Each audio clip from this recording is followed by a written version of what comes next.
This is a Tesla side gig that I had no clue about. And it's apparently hard to even call it a side gig because of the scale of it. Tesla has an emissions credit business worth billions of dollars. And let me explain to you how this works, Will.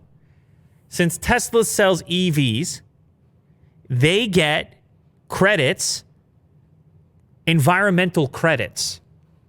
In the form of a credit.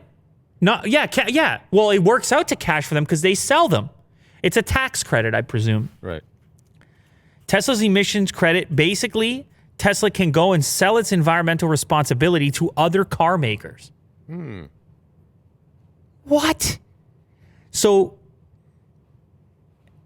Tesla is getting this incentive from the government in the form of a credit, which it is then capable of turning into an asset that it can sell to automakers that don't want to satisfy the environmental standard in order to get that credit themselves.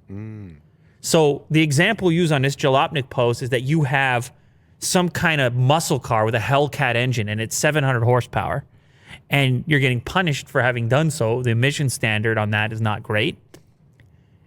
And in order to make it commercially viable, because there's still a demand for it, you purchase some of this credit from Tesla in order so that you don't get punished too strictly on the emission side from a monetary perspective. So the math actually works out for you. Better to do so. And Tesla, I guess, has an abundance of such credit. Regulatory credit revenue probably will rise to $2 billion from $1.4 billion in 2020.